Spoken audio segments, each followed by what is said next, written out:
Everybody loves the dinosaur. Everyone does love the dinosaur. The dinosaur is the best. Open the door.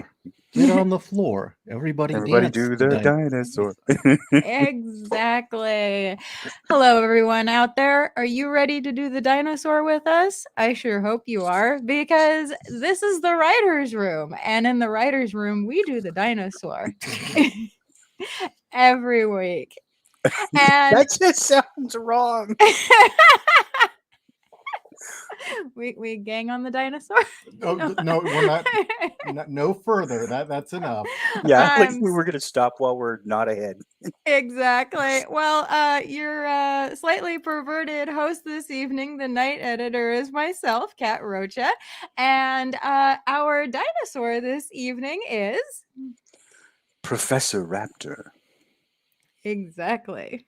And with us, as always, is everyone's favorite alien. J.Ishiro Finney, author, and as of course she said, alien in a human suit. How are you doing? I'm good, man. How are you doing? Doing all right. It's been an interesting couple of days, but moving along. Boobs of Steel is ever closer to completion, which makes me very happy. Mm-hmm. But what's today's subject? Well, today's subject is making characters, not demographics. Oh man, I was going on and on about this. It was kind of funny. I had a whole, I don't know, I have like a series of tweets that I put out this morning where I was watching because I've had a couple of days off, so I was watching My Name, which is a Korean television show on Netflix, and it is just so much better than anything that we're getting, especially in the comic book universe, but Mm-hmm. even just in sort of like populist entertainment for America. I mean, the name is multiple entendre. It means basically the gist of it, the theme, if it has one, is never forget where you came from, but not where you think you came from, where you really came from. Well, in this day and age, we are definitely suffering from a deficit of characters. And, in book publishing and Hollywood, who have forgotten where they came from, they're giving us demographic tokens. And so, today we're going to talk about how to avoid that and why that's important, as well as share stories of nightmare versions of people doing that.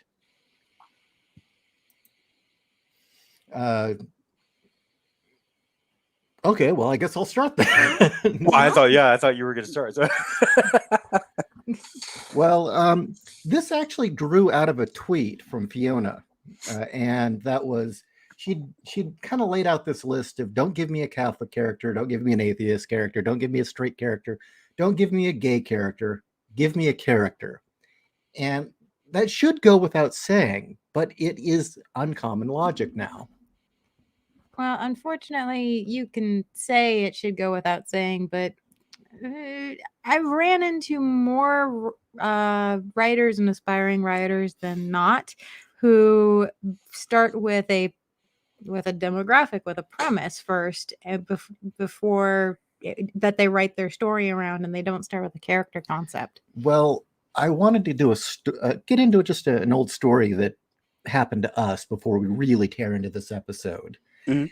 And that is, I'm not going to even be around the bush. The last person who used to run the Pseudopod podcast, which used to be a premier podcast for horror storytelling, and was one of the best places online to hear horror stories and find new writers. When this new management took over, the guy in charge had been a pretty good writer. I mean, he had done pretty good work. He'd definitely seen some work in the game industry, hooked up with a raging feminist, and then he could not finish anything. He just kept going on and on. He would go on and on about this character that he was going to write. And it started out, okay, well, she's half Chinese, half Maori, half British, and she's a police officer and a treasure hunter. And that was the start. And then suddenly, Oh, That and just she's reminds a, me of the thumb scene from 50 Shades of Grey. the thumbsy. Yeah, because you always have three halves, and you only have like two thumbs. But in the scene, she describes five thumbs going into this girl's mouth, Oh God. Oh my god. Yeah. and I'm like, how many people are in the room? Well, speaking of Wow. thumbs, no, it went on. Then suddenly she's also a lesbian, and then suddenly she was a trauma survivor. It just went on and on. It's like, you have yet to tell me anything about who she is as a person. Mhm. Everything was a fucking demographic. You know what else is like so bad is that they treat mental illness like a video game, like you're saying. Like, I mean, the real problem with these sort of things is that we're kind of breaking these things down like they're characteristics in a video game. You know what I mean? Like, I Mhm. go play Baldur's Gate, right? And I'm gonna play. Okay, I'm gonna be a wizard. Which kind of wizard am I gonna be? All right, without mods, I'm gonna be an evocationist or an abjurationist. So that's what I am. I'm, that's all it is, and that's very like epidermal, right? That's Mhm. peripheral. And that's fine because it's a video game. But what people don't understand is that video games change your reward circuitry over time. They literally change your physiological circuitry, the way you see not only the video game, but the world. Now, would this be Really? all video games or certain types of gameplay? Because I mean, like, Any video game, because video games are designed a very specific way. Games are designed to affect your mesocortical, or they're not your mesocortical, but mesolimbic pathways, which means your feelings. They want to get into the quick 3 to 7 second decisions that you make and turn things into low risk, low effort decision making processes. So, because of that, you get outside that video game, guess what you're looking for? Same thing. well, Because when you, Interesting. the reason I asked, does that apply to everything? So, like, where does Tetris fall into that? same Well, place. well, Really? Tetris is you're making a quick split-second decision in order to get an instant reward. To remain, Mm-hmm. well, Exactly. Low risk, low effort, low reward. What do So you, because you're not like, it's not like you're getting a degree. do all simulations do this?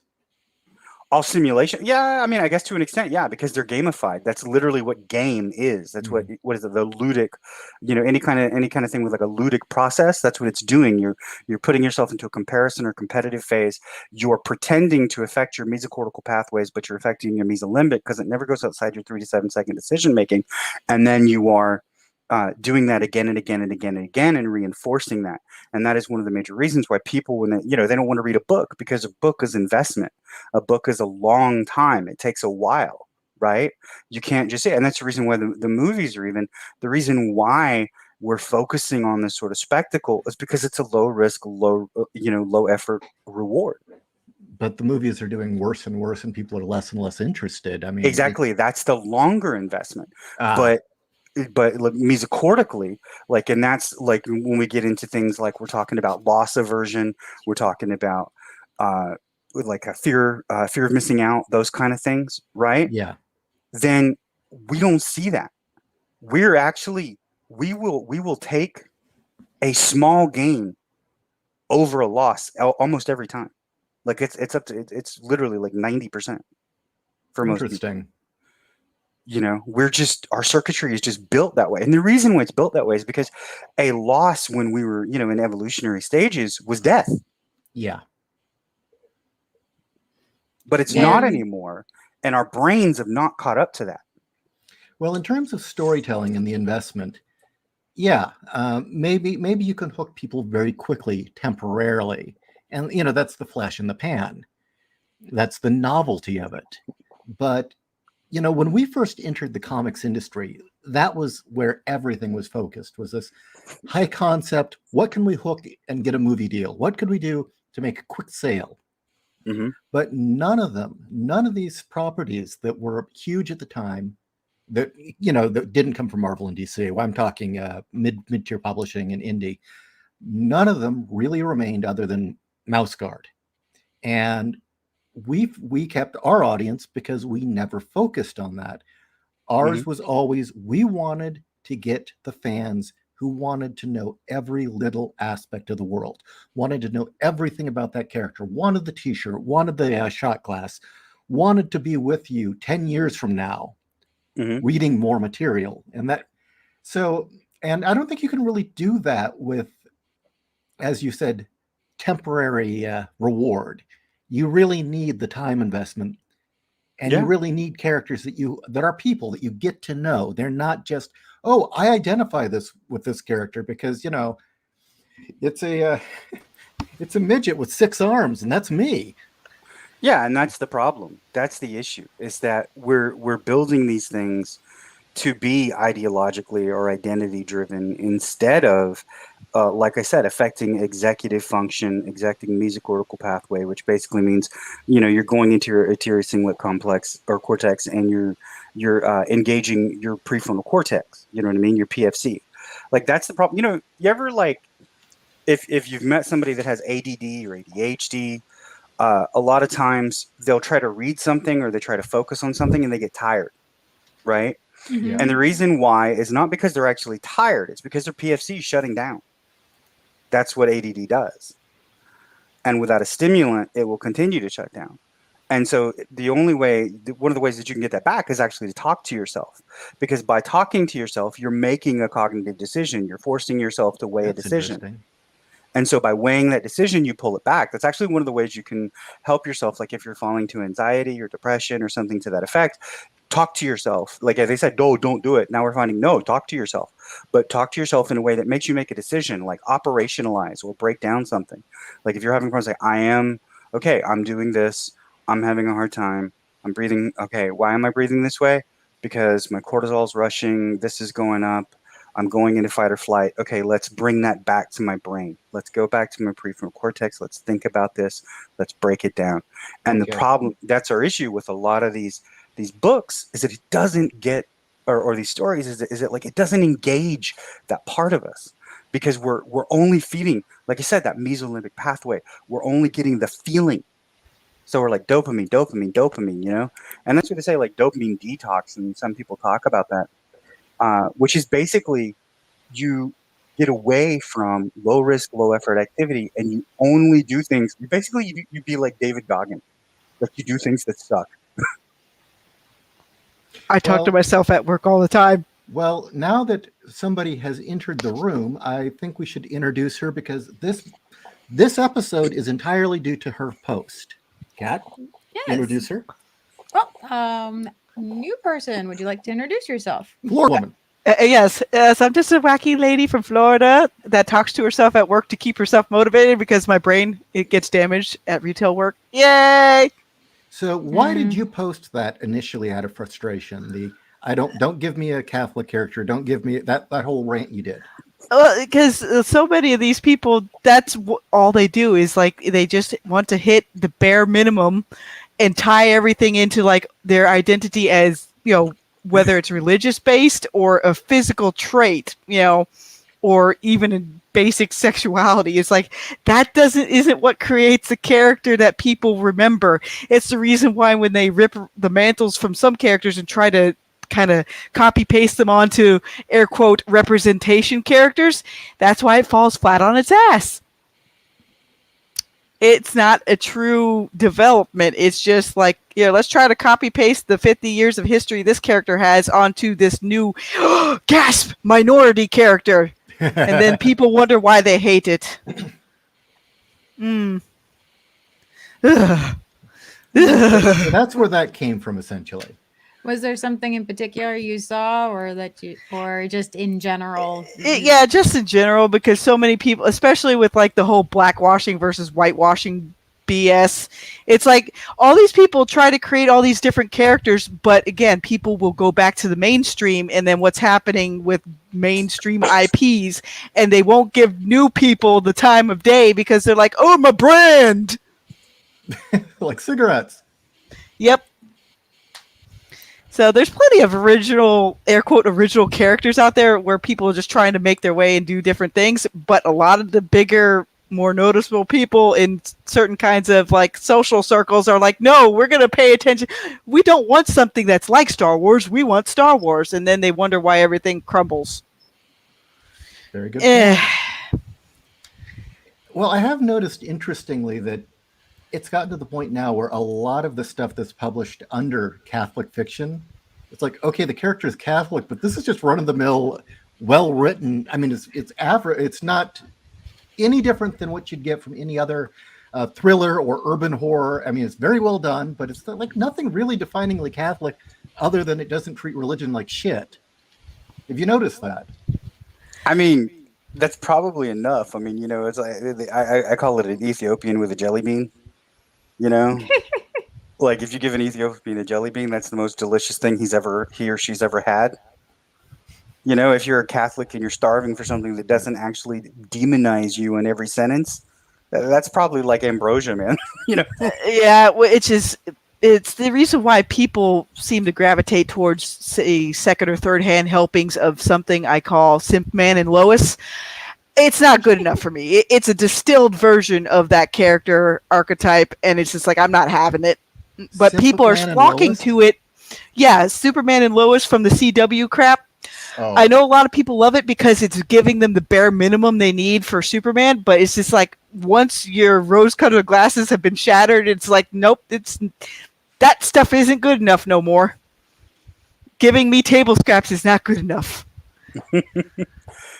And I think, that's where, I don't know, like, I think that is where some like LGBT people are. I mean, I've heard a lot of people like really not liking some of the same representation, and others are just, they're still like feeding on the crumbs.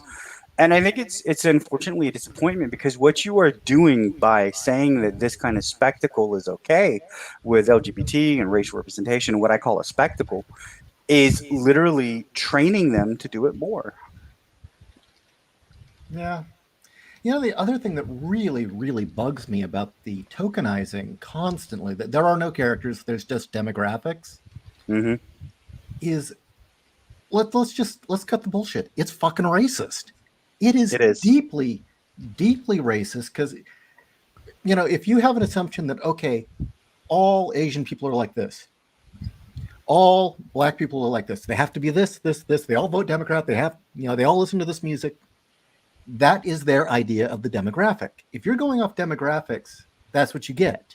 And, this isn't representation, not even close. I mean, if anything, it's minstrel show. Yeah, ironically, the early more progressive forays into stuff like, like Xena, Warrior Princess, and all that junk was more genuine than what they try to barf out today. But that's because they were forced to make a character more well-rounded and not be like a one-for-one of, this is my political talking points, tee-hee. I loved Xena. I mean, it was campy and, corny. But it was also, like, there were certain times where, break down, especially when it was just Xena and the blonde girl. Gabrielle. When it was Xena, and Gabrielle. There were a lot of times it got really serious in those some more intimate moments, Well, and I was like, the wow. interesting thing about Xena, it's good you bring that up, and that definitely does speak to writing a character versus writing a demographic. Xena was never sold as a lesbian. Nope. Xena was never sold as a gay property. Xena was sold as action adventure. Yep. And the lesbian relationship evolved organically over time. And they made a lot more in jokes, like, we're thespians. Yes. Well, no. Let me get to my point. As I bring this up in Boobs of Steel, actually, about why genre fiction is so damn important. In the 90s, the big news, the big gay accomplishment was Ellen came out as gay on her TV show, and that was the history-making moment, a big history-making moment in television. Never before has a character been gay. And at the time, it was lauded, and there's all this crap about it. You look now, 25 years later, nobody cares. The gay relationship we're still talking about is Xena. Because they were both developed characters, and just like Susan Ivanova in Babylon 5, people cared more about the character aspect than like who they slept with. They saw it as like some genuine development rather than, oh, look, there's the check marks. Exactly. Their relationship developed over time, and we as the viewers, were there with them every step of the way. So when they ultimately, came out as saying, "No, I love you," it felt natural and it felt like the right thing. It wasn't You again cheered for checking them. You flat out exactly. cheered for them. You You did wanted them not. to succeed. Hmm. You were not like, "Oh my God, this is gay." You were like, "Hell yeah, sister, go for it." You know? And the Gosh. thing Yeah. is, they weren't really even lesbians. Technically they're considered bisexual because they dated and liked men Yeah. too. That is Yeah, true. but they That is were, very but true. they had found a camaraderie, a connection, something, that could not be with anyone else. And Mhm. that was great. And you wanted them to find that because they were in their own ways so lonely, Mhm. before. And you're like, heck yeah, man, go. And and they had chemistry that unfortunately Hercules and whatever his face was didn't. Kevin Sorbo. ELS? Yeah, Oh, ELS. Eolus. Yeah, yeah, yeah. Yeah, they just looked goofy. They Man, were very goofy. Gabrielle played off really well with Autolycus. And Yeah. everybody. Yes. She played off well with everybody. Holy crap. So yeah, I mean, there you go. Character versus demographic. And getting back to the Ellen show again, when Ellen came out as gay and became a representation of the gay community, it became the "Hey, did you know I'm gay?" show. And that's Yeah. all it was about. That was all her character That is was gay. always what I've said is my problem with these shows. Like, there was someone that had mentioned, I was talking online, and this guy's like, "Well, there are a lot of these. You don't know that this isn't going to be well written." And I told him, you know what? We're always told that. We're always told that this is going to be the show that is absolutely fantastic, and being LGBT is only part and parcel to it, but it's not the main part of the show. And I'm like, you know what? I'm still waiting for that to be true. Well, the other thing is now we're running into a problem where if you introduce a regular person who's just happens to be gay, you start getting complaints from the queer community. Let's make the separation very clear. We're not talking about normal gay people who just like the same sex. We're talking about the crazy people, queers. The queer community will start screaming, they're not queer enough. Oh, They're yeah. not gay enough. And I would be demonized because I'm just a normal, average, everyday Florida straight woman that's trying to write a same-sex couple because so many examples are so fucking miserable, and I'm tired of that too. And that you don't have the agency to write that couple because you've Yeah, never you lived don't that life. understand the struggle, snuggle. Like, The right. struggle snuggle. Like, to go back to that I don't want to spoil anything for anybody because it was an absolute fantastic show. But that the show on Netflix, My Name, I would recommend that to anyone. If you like stories, you will love this television series. You begin and it's inauspicious. You think what it turns out that later on you don't, which is great because I'm usually really good at sniffing out that meta crap and figuring out what's happening. And I knew the basic premise, but there was still a gotcha that I didn't get. But what's the most fantastic is there was no romance in it until the last show. And the only reason that it was is because it's literally the culmination of the entire show, of My Name, of her realizing who she is and finally wanting to share that with somebody. And that was freaking amazing. I wouldn't have cared if it would. I wouldn't if it would have been a girl or a trans man. I wouldn't have cared. Oh, I'm and going to point out something here. What Buddy has just described, and because this is a show about writing, is the difference between having a demographic as a character versus someone who went through an arc and grew and developed and someone we got to know and gave a damn about, finally reaching that point and realize that self-realization. That is a story. Yeah. Oh, and another reason why I made Eliza and Lorraine gay or lesbian or whatever, because I was so sad that Susan Ivanova never got lucky with Marcus or Talia. I'm like, aw, you poor Russian. Well, you got to be careful dating psychics. That would be It could be mind numbing.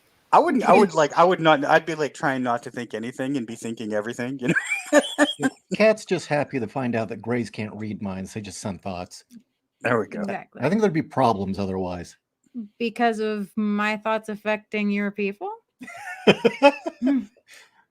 Never mind. So, In You the know, next we're the- Chronicles. we're approaching the halfway point. So, instead of putting at the end, real quickly, why don't we get a few, I guess, shout outs, and then we'll get back to the show. First and foremost, I want to say, everyone, if you're not listening on the WordCraft podcast, please check that out. A link is in the description. Okay, there we go. So, so Fianna, just because it's been brought up and you have Yar. mentioned that you have a gay couple, when you conceptualized them for your story, yes, you did say that it's inspired by B5, but how did you come up with these characters? Was that your first intent? Was like, well, I'm going to have a gay couple, or did you have something else in mind first? I basically did have it in mind from the beginning, just because, again, so many people online are like, oh, you ugly, straight, whatever, alt-right people can't ever possibly do the golden rainbow people well. I'm like, here's middle finger number 1, here's number 2, I'm going to make them happy, they're going to have a good ending, and I'm going to just make it more organic than you can do it, because all you care about is the check marks. Now, you can get away with gay a little bit easier. Let's talk about the minefield. I want to talk about the minefield. Okay. Yes. It seems like everything's okay to write except 2 things: trans and black. Yep. Well, that and Even trans can't talk about trans. Man, Yeah. and even women, considering the amount of freaking smut out there, they can pretty much do a lot of different combinations that would get male writers lynched. So that's why half the male writers write under a fake name with a lot of the smut, basically. I mean, there's been so many complaints from, just average, people. We used to run into this with our books, where there would be fans of ours who were black and say, there aren't any characters out there for me that aren't a token or aren't some sort of, poster boy for civil rights. Mm-hmm. Or some issue. And yet, the one time I decided, okay, I'll make a protagonist black, it nearly destroyed my Twitter account. I was so fucking dogpiled on by the hate crowd.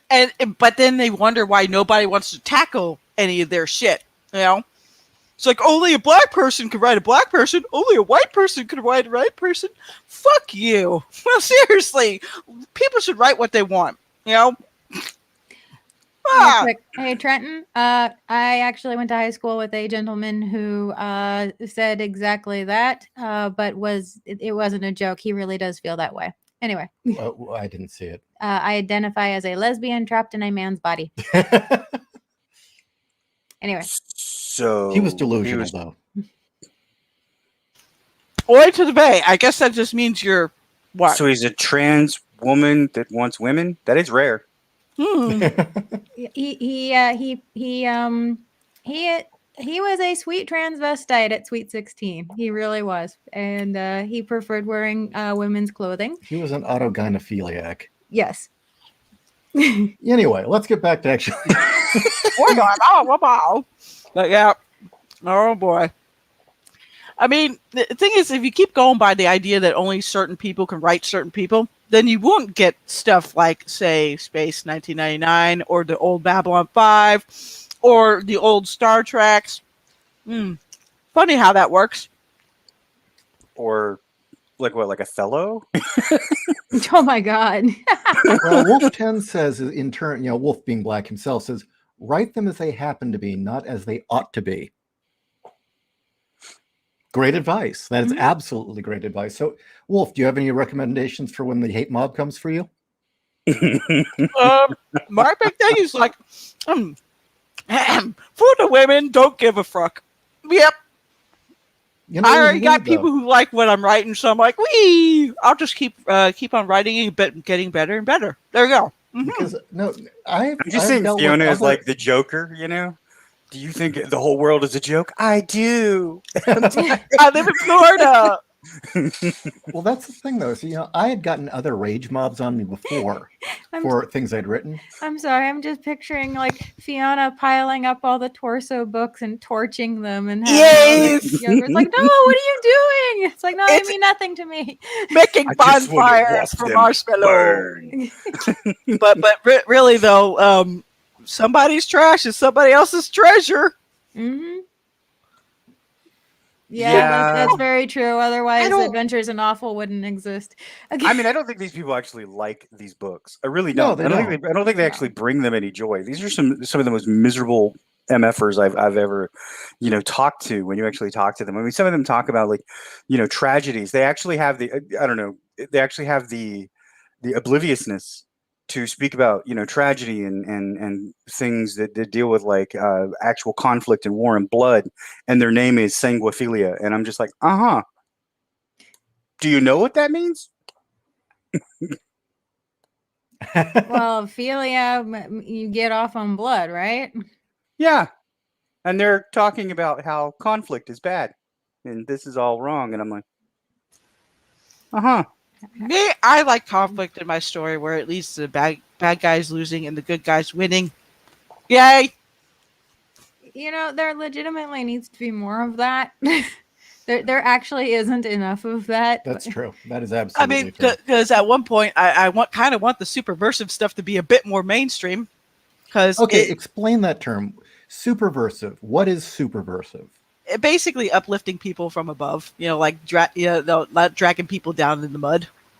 Like you can have a post-apocalyptic setting, but an example of superversive in that case would be Fist of the North Star. Because Ken's out there to uplift people, even just by being himself. Other people change around him. He stays pretty consistent, but he's a good guy that wins. And he does the right thing because it's the right thing. Even are we in a talking horrible about the show where he blows up people with? Well, But no, he blows up bad guys. he does So it many with bad love. guys. He doesn't blow up the wrong people though. Not too many of the wrong people. But if that's just a more extreme thing for like the showcase, like even a gritty setting, you can have genuinely heroic people. So, some older books still kind of remembered that, because actually that makes for a pretty decent contrast, especially in post-apocalyptic setting. If you have people that are acting very genuinely heroic in spite of what they're stuck in.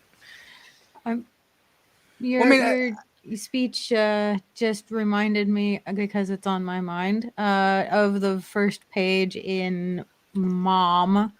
How she tells us all this stuff about her, and yet we know absolutely nothing about her. Yeah.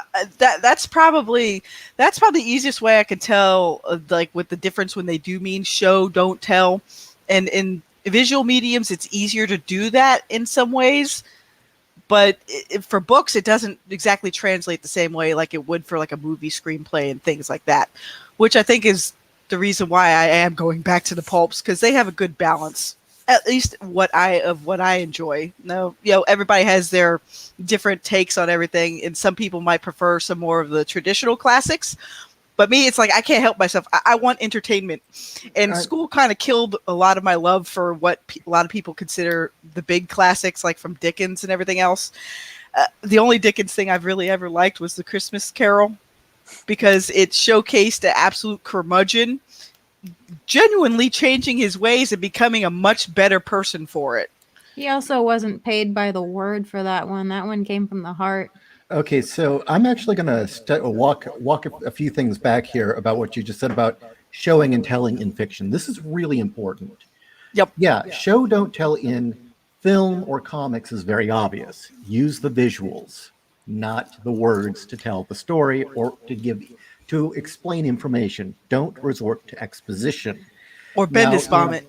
Or Bendis vomit. Bendis vomit. In prose, exposition is an inevitability. But the trick is showing and not telling is that you're weaving it into the story itself.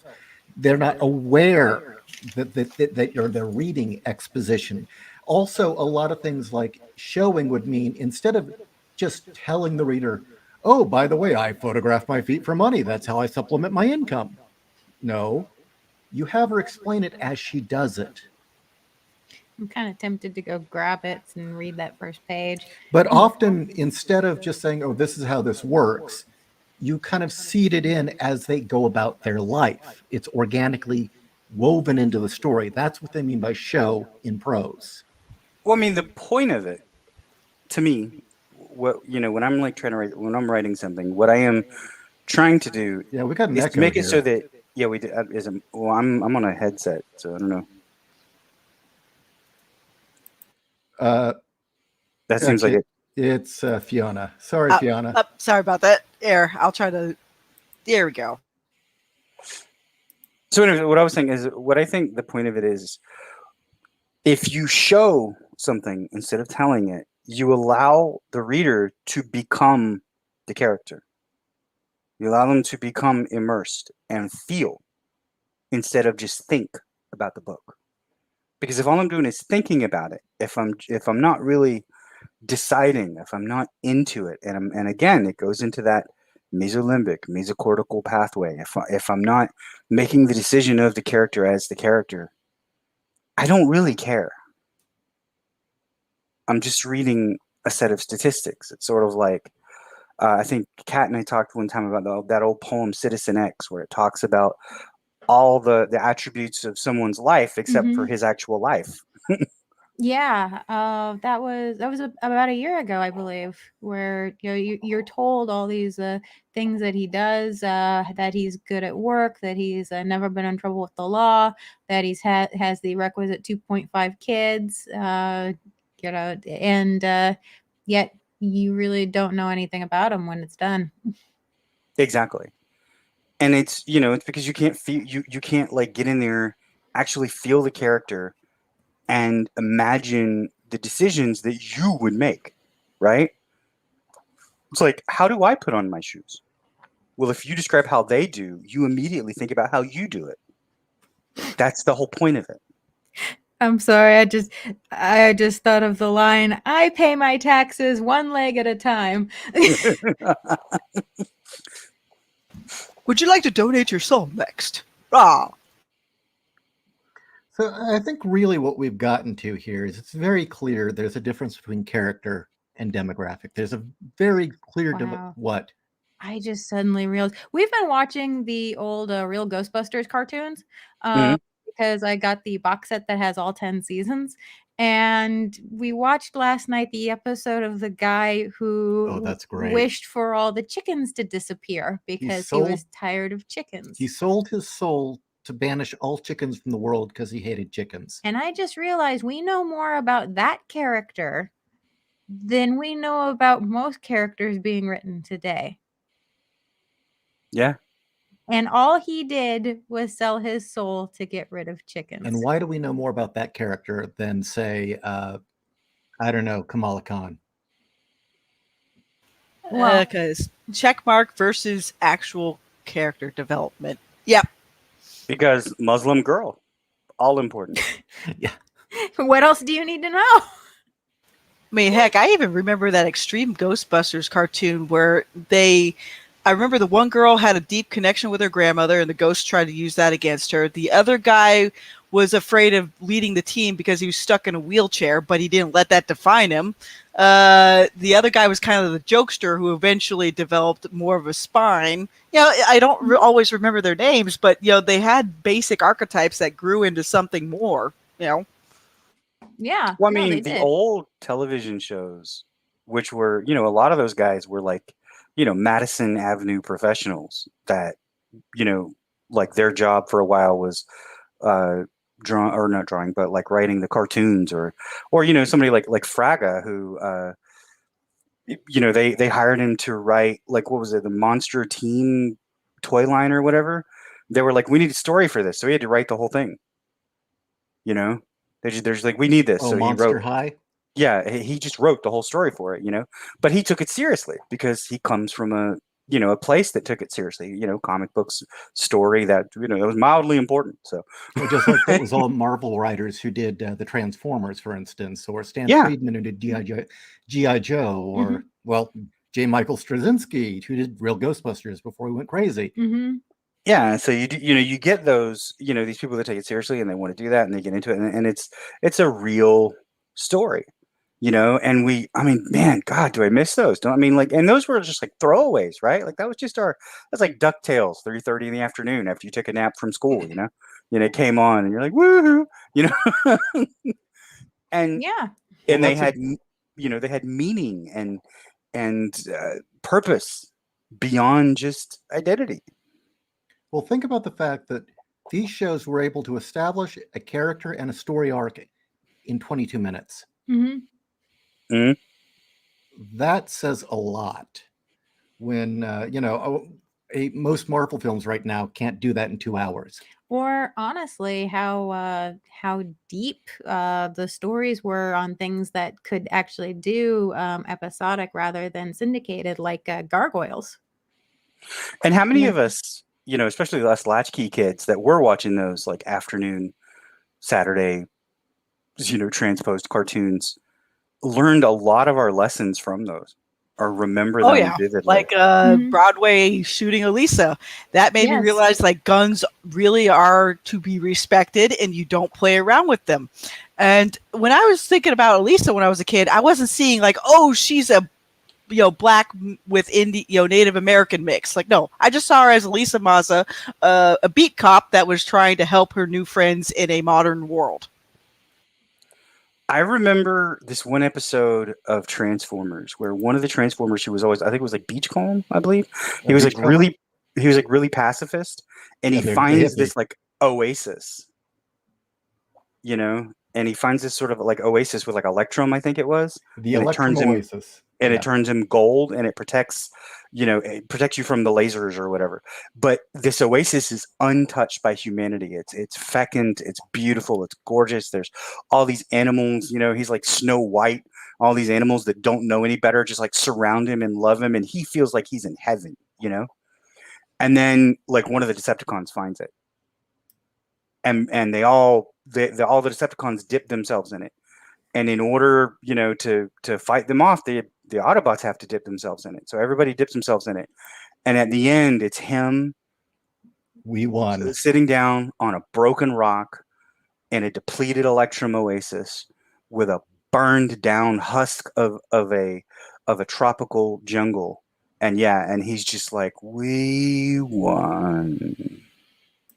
And it was the most hardcore depiction. I remember I teared up a little bit.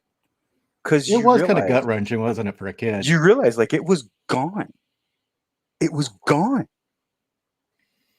You would be really surprised how many of these, so-called 22-minute toy commercials had depth to them. There was a real substance. I mean, the fact that they took a character like Omega Supreme, which shouldn't really be interesting at all, and gave him this whole backstory. And kind of him being this ancient that had just watched everything he loved fall apart. Then you realized why he was so laconic. Yeah. And so lost. No, but wouldn't it have been better if he was trans? Yeah, exactly. Does anyone care? It's in the name, Transformers. Oh my God. It kind of reminds me of like, we have to make some of the Transformers look obviously female, even though we can give them a female voice and have them have female mannerisms. But no, we have to make sure they physically look female for a Transformers. Really?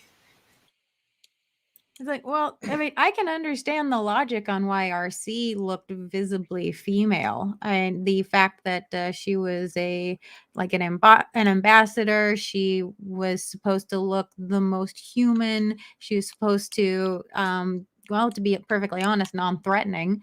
It makes sense for her to A, be female, and B, look female in order to kind of bridge that gap and make that connection. I agree. I mean, none of us saw RC and wanted to diddle her. Okay. No, you haven't seen Jobby the Hunt. Oh boy. I've heard things. I've heard things. Okay, some of us did, but most You of know, us did not. 10-year-old me didn't want to know what was underneath that. That hood. Yeah, just no, did not at all. Never thought about Yeah, it. even when I was a kid, like the Beast Wars Transformers thing, I'm like, I just had fun watching it because they turned into different animals. I'm like, Right? okay. Like, that's all we cared about. We were like, that's neat. That's cool. And then, you had different, I don't know, like gargoyles had sort of like historical fiction thrown into it, where they would take insane amounts. In fact, actual, yeah, go ahead. well, like how many? I would say gargoyles was where a lot of people or a lot of kids are of our generation first were introduced to Shakespeare in a format that wasn't boring and wasn't freaking Romeo and Juliet. Yeah. I think it was the cutest thing that you guys said that together. I'm just saying. Well, it's true. And I mean, for me, I had a very good understanding of Shakespeare because my mom made sure that I did. So I was fine on the Shakespeare part. But the part that I really appreciated with gargoyles was how they got into some other mythologies and other tales and things, and that introduced me to those aspects. A lot man, of ancient aliens. Hello, Eastern Island stone faces. I mean, Yes. That's my homage to that. Even in Uplift Protocol, it's like I'm going to put a little bit of gargoyles in there because I liked that angle. That was funny. And it was actually the first time I can recall on television outside of Batman where you had a antagonist who wasn't a villain. Yeah, that was really good.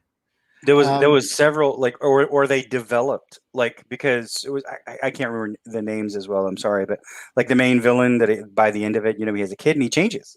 Xanatos. That's where the Uh, Xanatos Gambit comes from. Yeah. Oh, if you don't have a plan, Jonathan Frakes.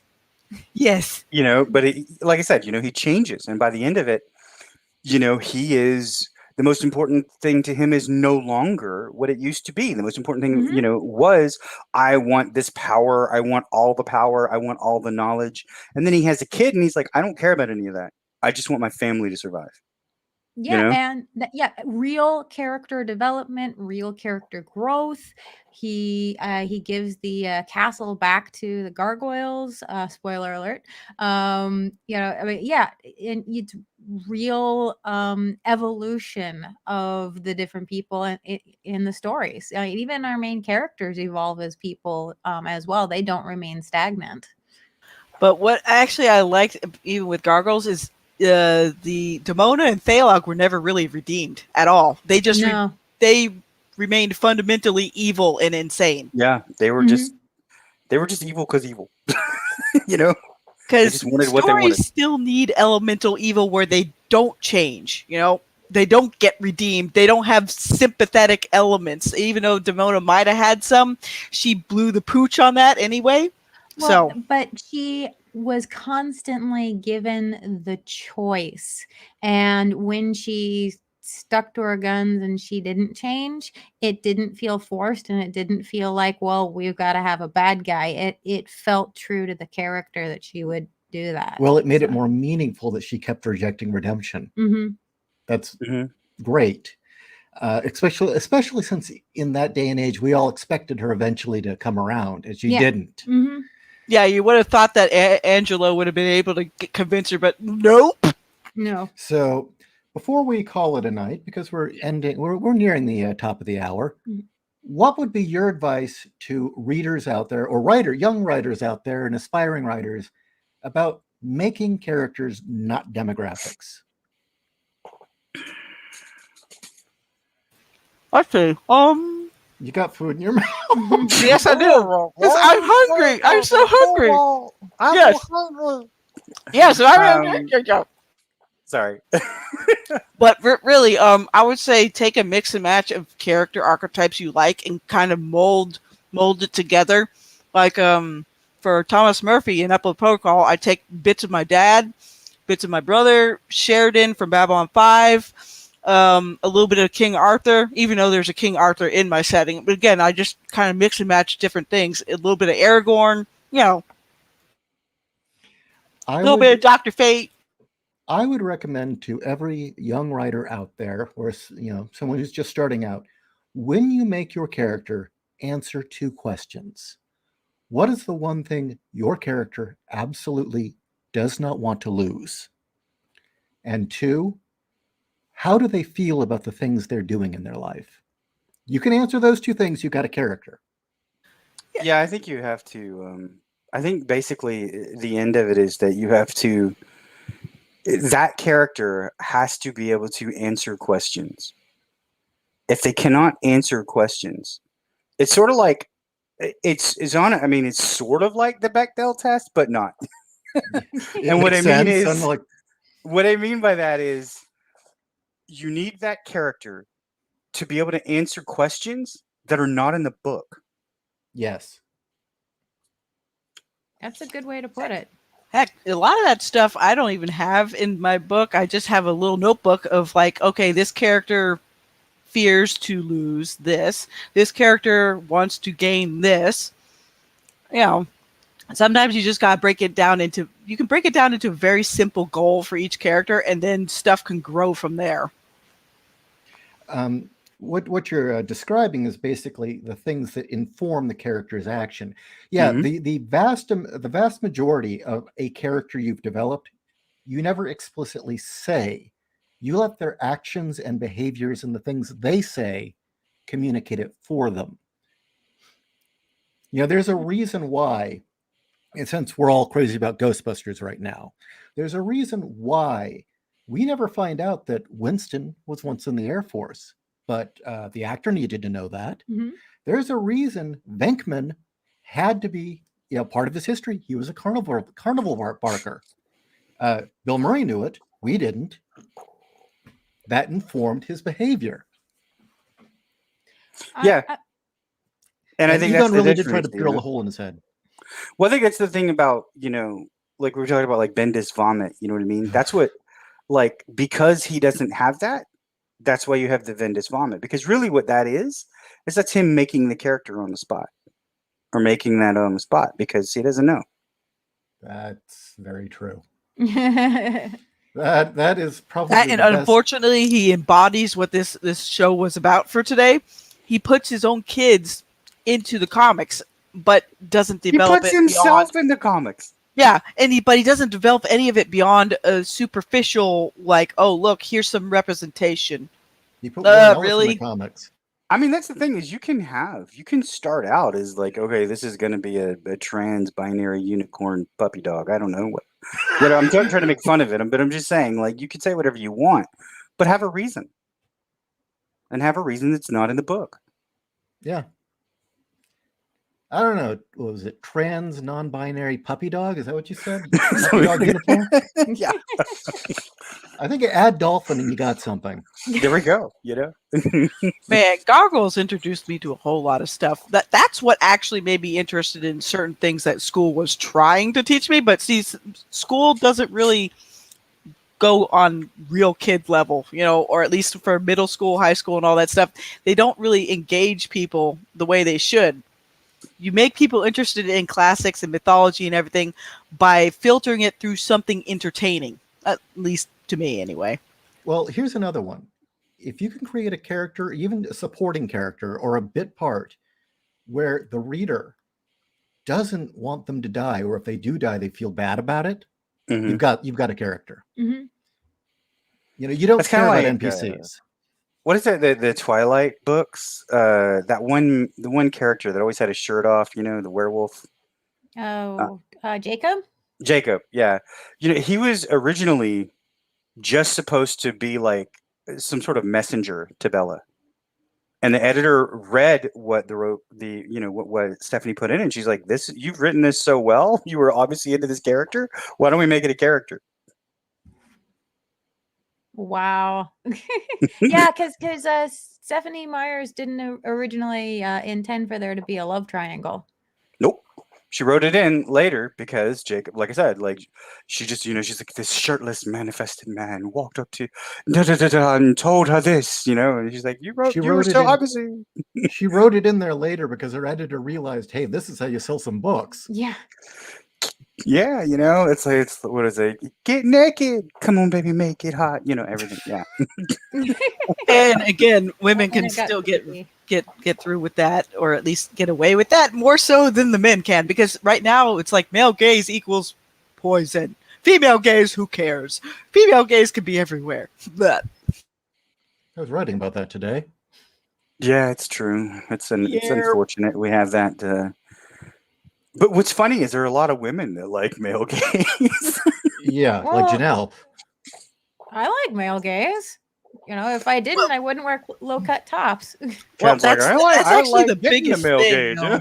You know? If you have a guy writing a same-sex relationship, especially between two women, that will be more charged along a more primal line than kind of the more like ethereal angle, I guess. I get what you're saying. I get what you're saying. I don't know if that's true. I mean, I wouldn't. I wouldn't. I don't know if I Well, would let's even put it venture this to way. say that. I noticed that in Pratt's book with the wrong stars and everything, he made sure the one female character noticed the other female character's rack pretty quick. That's funny. Which What is Pratt? that? What is that? What in the name of the wind? Rothfuss. Oh God, that guy's never He- going to finish his books. He tried so hard not to like avoid the male gaze. It just I was like, ugh, it made me cringe. Like he talks about when he first sees when the main character who is like god of everything basically, but forgot it and doesn't know and blah blah whatever, I don't care, is seeing the love of his life or is going to be the love of his life. He's like, I looked upon her bathing naked in the bare moonlight. And So I saw ethereal. the supple way the curves at the nape of her neck met her shoulder. I'm like, sure, that's what you were looking at. No, those she had curves. pecanzas. As The curves of her as a neck. 13-year-old boy. Uh-huh. Yeah, man, those elbows are hot. You know what I mean? I'm like, what did we jump into like the the like was it 1400s or something or 1600s or something? We're looking at ankles. Is that what happened? You know, in the 40s, they had a great term. Yeah. They had a great term. Oh, yes. Which was, she's got a big personality. Yes. She's got a lot of personality. Got a lot of personality. 'Cause what kind of woman is she? She's got a lot of personality. Mhm. First thing you notice about her is her big personality. Or in other more sophisticated places, it's her charms. Yes. Well, it's kind of funny how literature, I mean, we could do a whole show on that, like how literature in the old days, like hid certain provincial features or vestigial features. Like if You you can't ever look read at those some of the ankles. older classic books and they ate a lot, that Mhm. meant that their sexual appetite was high. That's true. That's very true. Especially depending on what specific foods they craved. Like fruits. Mhm. Fruits were a big thing. Well, it was like basically it was like it was supposed to be that meat was man and the fruits were more woman. So it was because you're the bountiful ripened fruit. The juicy pomegranate. Yeah, exactly. Mhm. You see a guy like first thing you see is one of those is like a guy just grab with a big man hand grab one of those huge like pieces of fruit and just take a bite out of it. Like, yep. And then he looks at the woman, with the juices dribbling down his chin. And it's supposed to be suggestive. like this could be you, lady. I mean, if we saw that today, can you imagine some guy grabs an apple and it's just like dripping there like, here's a napkin, It's like, ew, okay. But they had to do what they could to get away with those kind of things. Oh, exactly. Especially if you were going to be marketing to the more civilized or delicately minded. Unless it's horror, and then you know what, they could get away with more trashy stuff for that time period. Or you were Ayn Rand and put your book of objectivism in the midst of your character who was supposed to be extremely sophisticated, screwing everybody that she thought was smarter than her. That Oi.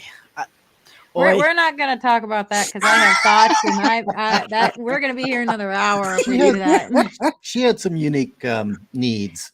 That's Well, I'm putting trying it to remember nicely. how long was Atlas Shrugged? Like about 800 plus pages? Wait. I just know that the audio, because I didn't read it as a book, I read it as an audio. The audio is 50 plus hours. Yep.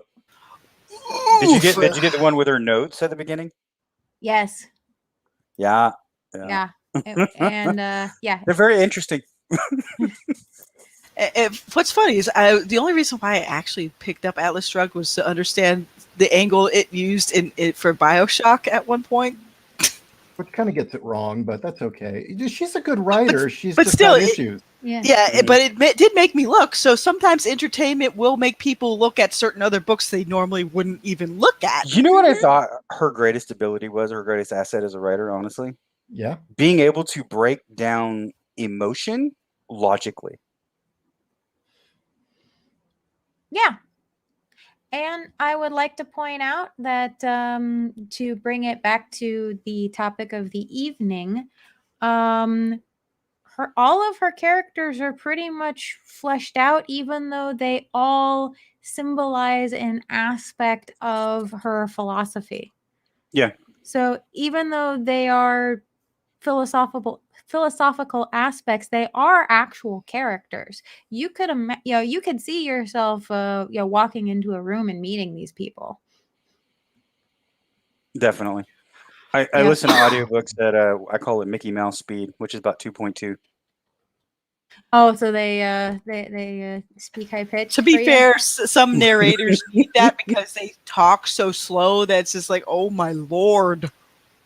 Yeah, some of them I can't because they're already talking fast. So it's about a 1.3, 1.4. But if they're not already talking fast, then yeah, like 2.2.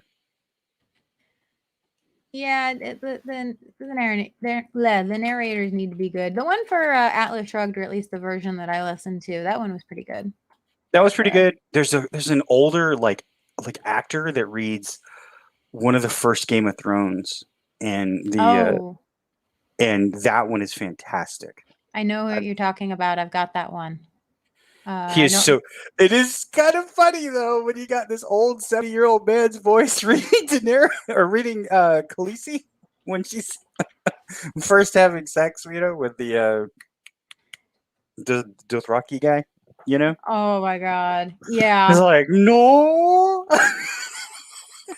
there are some readers who can do the female parts, and then there are others where it depends.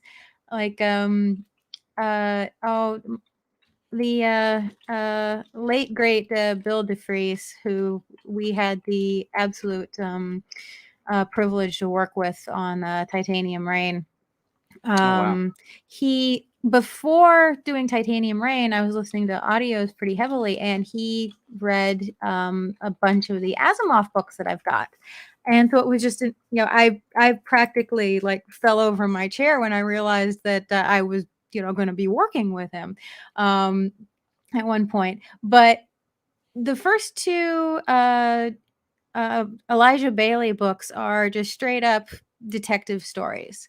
There's a mystery, there's a murder, and he's solving it, and it's pretty cut and dry, and there's nothing more to it, and it's an interesting thing that happens, but it's pretty cut and dry.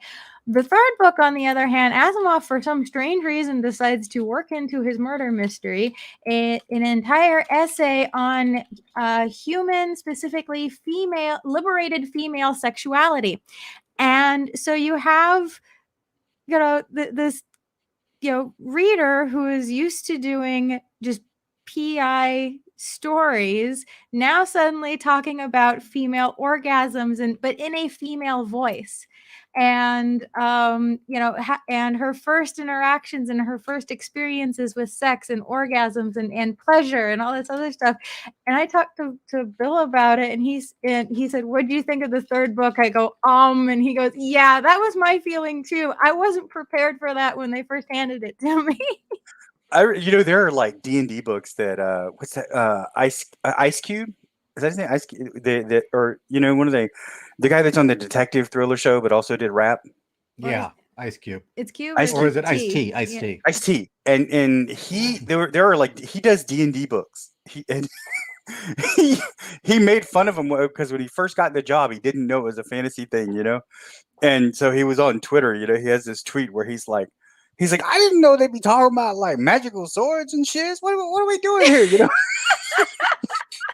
And I'm like, oh my god, I wanted to narrate one like that because just to laugh at it, That would be great. right? Oh Like god. there come a hopping along some sort. He looked like a pimp or something. I think he's a wizard. He walks up. These two shorties. Oh wait, they're halflings. Can you do Lord of the Rings like that? Oh my god! A Slavich Galadriel? Oh man. Wait, Lord of the actually, Rings wait. What was demonic. that one thing my mom watched when she was younger? The Wiz, where it was like Dorothy, The Wizard of Wiz. Oz, but it was all 70s remake. It was post-apocalyptic New York 70s. Yeah, and it's just like, oh my goodness, it was fun, but I'm just like, oh my, like, wow. Joel Schumacher directed that, actually. Did he really? Who also did those horrible Batman movies, but also DC Cab and Falling Down And Lost Boys. and Lost Boys. Hit or miss with that guy. Yep, go figure. That's a lot of up and down. But what was kind of funny is I didn't see the Wiz stuff as like a reskin of like what people try to do nowadays. Make a white character black or anything.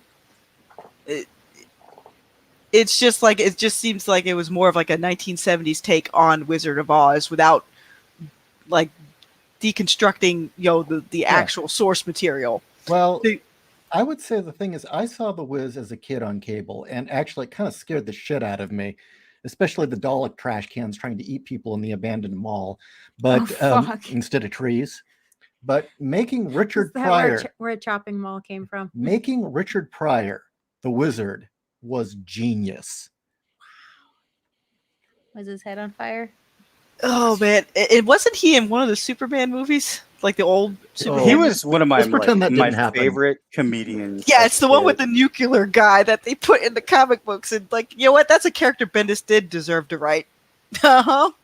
Wait, they put the nuclear man Yeah, and this was before I mostly cut DC cold turkey, before I stopped looking at most of the news about them. I'm like, holy shit, man. Oh god. Oh dear God. No, that is no.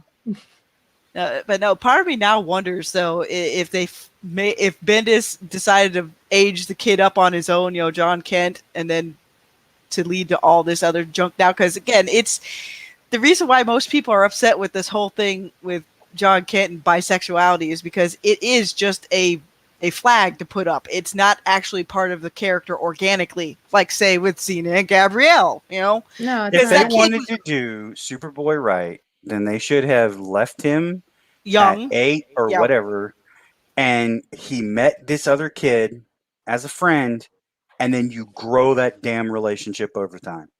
Well, And you let them grow up like naturally, because in comic book land you can have time. You could have that cute moment where they're just friends, but there's tension. You can obviously feel it, and they look at each other, and he's like, "I want to kiss you" or something, and everybody would be like, "Go for it." We'd cheer him on.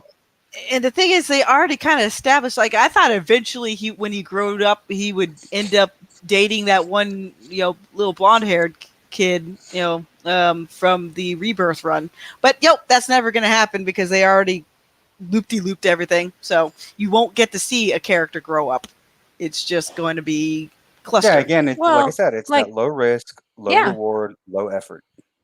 Well, not only that, it's immediacy is right now. Mm-hmm. Why spend a year, 2 years growing and developing a character and then give the audience the next evolution where this character enters into a relationship where you can immediately, right this very moment, get all the news headlines for the flag wave of the day and get all the queer kids to buy your books right this very second. You get the flash in the pan, hooray, we're doing something that you want us to do. And no, it's not going to last. In fact, it's barely even going to last a week, but it doesn't matter. Right this very moment, you get your little hurrah.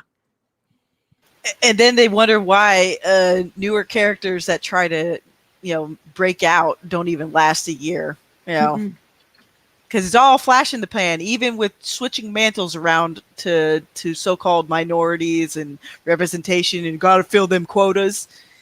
When they have plenty of characters that could have used a bit of dusting off and keep growing them, but they don't do that. Yeah. Well, That would take effort. Well, not only that, but some of those characters are still in part owned by their creators. And, why do that and split the profits? Then they'd have to pay those people, horror. Which sadly is why they are shifting the Superman mantle to John Kent, so they don't have to pay the Siegels as much. Yep. Same thing is happening with the Ditko estate and a few other ones, but at least some of these writers' estates are fighting back, Yeah. Excuse Whoa, me. don't yawn. That's dangerous. Sorry. Yeah. No. Didn't you see the implications of that in the the latest social trial going on? And stuffing one's face with this big giant sandwich. I finished my sandwich. Yay. Congratulations for finishing. It was delicious. It was delicious. So on your way to finishing that sandwich, what else did you come? No, Yeah, but no, it's just all paint by the numbers, and that's what it feels like with most Hollywood endeavors and everything else, which is why I'm so adamant about not watching most things or giving much attention to it. Because some people wondered, like, oh, you're just being a stick in the mud, and it's like, no, I rather platform indies that are doing better, or at least that they're putting in the effort to do better.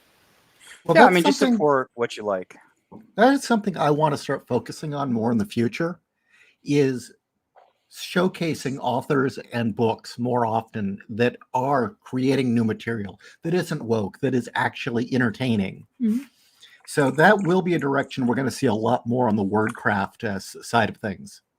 The WordCraft site will have interviews. Oh yeah, and yeah. I'm still trying to get some people from Pulp Rev over, but it's like angling for fish, because right now most of us, how most people are like, oh, November's the National Writing Month. Guys, we've been writing all year. Hi. Oh, was it NaNoWriMo or whatever? Something like that. Yeah, was it a novel a month or something like that? Is it funny that falls on the same supposed month as No Nut November? That's motivation.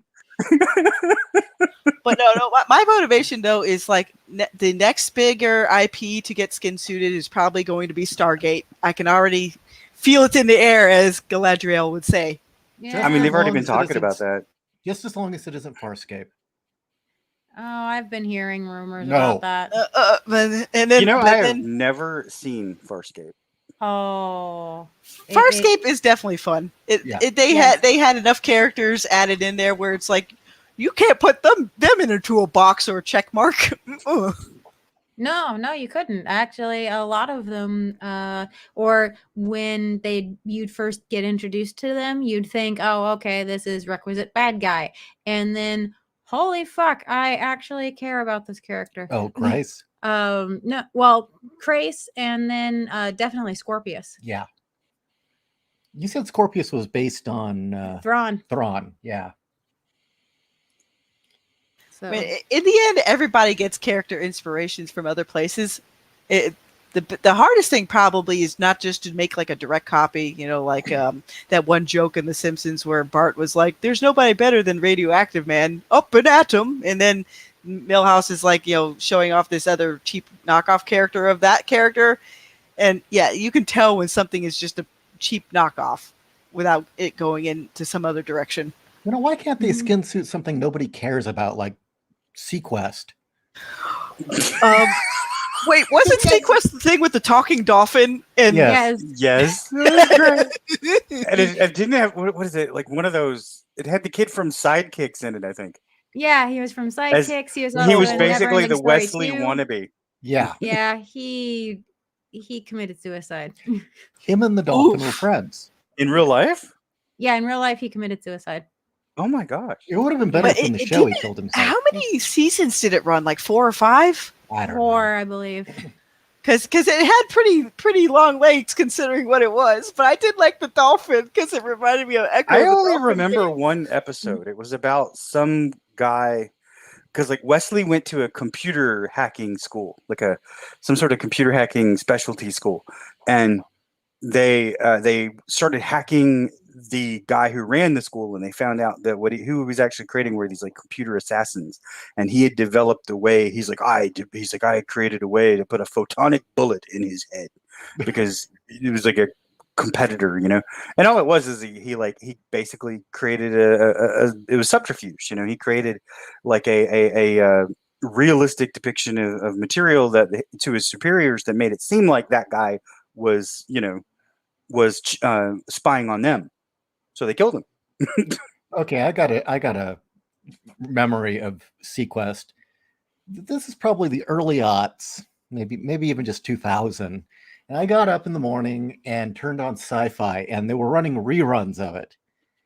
And this had to have been like late season, right before it got canceled. They had William Shatner as a mustache twirling terrorist. It was like Shatner was reasoning alone to watch it. It's like, oh, well, you'll see what happens next. My favorite Shatner character was that lawyer that he played with James Spader. I don't think I saw that. What's He that? played. There was a series he played where he and James Spader were both lawyers in a law firm. They were both amazing. Oh, Dude, You why know, do I not know about this? now that I think about it, I think the reason why stuff like Teal'c or Dr. Franklin from Babylon 5 stick with me is because the characters weren't defined by their skin color. They were defined by their actions. Yeah. Mhm. I mean, you know, unfortunately, you know, Teal'c did start off as the resident still Worf. kind of Worf. Yeah, but still, I found him amusing, and he eventually did grow into his own stuff. Like you can even see in the one Arc movie where he's talking to the other guy who's like, "How can I live with myself?" And it's like, ooh, it's like, you go, Teal'c, you tell him. Yeah. And that was the thing is even though he played the strong silent type, he did have a personal growth as the show went on. You know, he didn't just remain the strong silent stoic heavy of the group. But I do like the fact that she calls him Muscles. I do like his nickname. It's Muscles. Yeah, yes. I don't think I've ever watched more than one episode of that, and that was the Sci-Fi episode where they were making it was the movie company had bought the rights to do a Stargate movie. Yeah. And that was with Ben Browder, right? When I think so. And they had Isaac Hayes playing Teal'c. Yes. Yeah, that was funny. Yeah, I recently ordered the whole entire 1 through 10 season thing for SG1. I'm going to slowly basically get my whole physical library together so the skin suits can't take away what's already been imprinted. Right. Exactly. Yes. Go out there, whatever shows you loved, buy them now because they will disappear. And you can even use Amazon. Changing them. Mm-hmm. You can even use Amazon, but buy from third-party people that are using their storefront to get noticed. Yes. That's true. That's a way to do it. Do that. eBay is also a great place if you can't find it on And that Amazon. is also why I stress anyone who's only got digital copies really should buy the hard copies of all of my books. You know, if you don't buy 2 of them, give one to a friend. If you don't see Case File Arkham in print, you're not actually experiencing it for real. You know, friends, Christmas is just around the corner. And what would make a lovely... Look, if you can't sit down in the toilet away from everyone, hiding from the Christmas party with a towel at the bottom of the door so that the light doesn't go through, and read every single page with smudgy print on your finger, then you're not doing it right. Exactly. And read it with a flashlight under your blanket so you can get the full effect of, oh my god, something's out there to kill me. I will say, actually, in all honesty, black and white does look a hell of a lot better in print than on a screen. But we'll get into the science of that in another episode. That's a whole different episode. So We should probably it's, let you guys eat and stuff now. Yeah, I was apparently eating. Well, I don't know. We were having such fun. We said, hey, let's go with it. Let's Yeah. just do it. But Well- yeah, it is getting late. So, yeah, Miss Florida woman, where can people find you? I'm at Birdside of Hell as Fianna Wolf 2. I'm on Gab as Fianna Wolf, and also on Minds as Fianna Wolf. I was going to be a smartass and say in Florida. Florida! And you can find her Uplift protocol here if you want to Yes. read it. I've been reading it, and it's some pretty solid pulp. Excellent. It's a rough draft, I will say. I will say it is a rough draft. It's not. Oh the yeah, finished no, version. it's definitely rough draft number 4. Trust me, I've learned a lot since I first started doing it, and I'm gonna keep going. Excellent. And Professor Raptor, where can people find you? You can find me at Indiegogo or sinsofthefae.com. And you can also find me at bladenight.com I just actually did pay for someone to re-edit the light novel, so that's going to be put out again soon. Oh, good. I've Nice. been wanting to read it. That's So- great. Yes, please let us know when that comes out. We'll do a promotional. Yes. Thank you. Yeah, I will. And so that's going to be back out soon, but if you just want to see the gist of the story and some pretty pictures, then you can go to either one of them. And I'm also on the Twitters at the Buddy Lord. The Twitters of dubious intellect. And Monsieur Gray, where Oh. can people find us? Well, there's a couple places. I mean, the problem is we could list out like an hour's worth of stuff here. Really, the one I want to stress most of all is the WordCraft podcast. And what it is we've started a new channel that is specifically this kind of material. There's a lot of edited, fully produced material, pre-recorded. We're trying to upload content every day onto the site. And the focus is primarily writing and books that aren't woke. If you're into writing technique, we talk about it. If you're into looking for new fiction to read, we talk about it. If you want to talk about industry stuff, we talk about it. But the thing is, we've had so many people unsubscribed from the old channel. We started a new one, and this is more professional. This is more serious. Mhm. Please subscribe to it. I will be starting I have already started a group for it on Minds. Mhm. So I recommend everyone go there. And Yes, do I have will join it soon. Mine's Excellent. Yay! I have some wonderful news. You guys have been badass enough to get Scars up to 52 reviews. Yes. By the way, Fair Maiden White, that was one hell of a review you gave. Very heartfelt, but up to 52 reviews. So, yep, Adventures in Awful is back online, and I begin editing a full episode. Yes, we are doing Mom.